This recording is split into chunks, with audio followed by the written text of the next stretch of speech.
বক্তব্যের 24 ঘন্টার মধ্যে যদি আপনারা কোনো ব্যবস্থা গ্রহণ না করেন, আমরা আপনাদের বিরুদ্ধে ব্যবস্থা গ্রহণ করতে বাধ্য। বৈষম্য বিরোধী ছাত্র আন্দোলনের সমন্বয়ক ও বর্তমান তথ্য উপদেষ্টা নাহিদ ইসলামকে 24 ঘন্টার আলটিমেটাম দিলেন মাওলানা মামুনুল হক। তথ্য উপদেষ্টা নাহিদ সাহেবকে সতর্ক করি, আমি তার দৃষ্টি আকর্ষণ করে বলতে চাই, মামুনুল হক একজন বাংলাদেশি ইসলামিক পণ্ডিত এবং হেফাজত ইসলামিক বাংলাদেশের যুগ্ম মহাসচিব। 2010 সালের শেষের দিকে একজন ইসলামপন্থী নেতা হিসেবে আবির্ভূত হন। মামুনুল হক বিভিন্ন সময় আলোচনা সমালোচনার কেন্দ্রবিন্দুতে ছিলেন।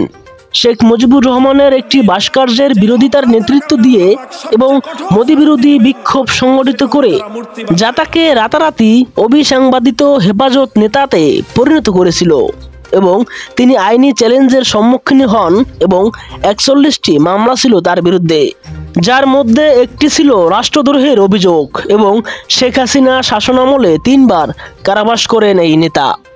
আজকে ফ্যাসিবাদ বিলোপ হওয়ার 1.5 মাসের মাথায় আমার বিরুদ্ধে অনলাইনে ফেসবুক কর্তৃপক্ষ সহ ইউটিউব কর্তৃপক্ষ সহ অঘোষিত নিষেধাজ্ঞা জারি করে রেখেছে।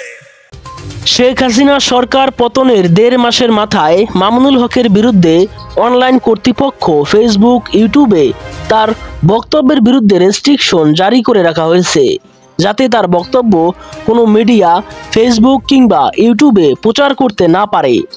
এজন্য মামুনুল হক বর্তমান তথ্য উপদেষ্টা নাহিদ ইসলামকে 24 ঘন্টার আলটিমেটাম দিয়ে বলা হয়েছে এ ধরনের নিষেধাজ্ঞা তার উপর থেকে তুলে নিতে বলা হয়েছে।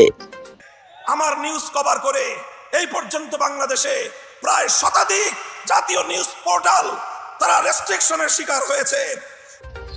এ সময় তথ্য উপদেষ্টা নাহিদ ইসলামকে হুঁশিয়ারি করে তিনি বলেন, আপনারা ওখানে বিলাসিতা করেন, আমাদের সমস্যা সমাধানে আপনাদের কোনো নজরদারি নেই।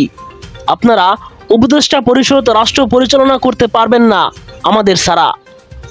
আপনারা ওখানে বিলাসিতা করেন,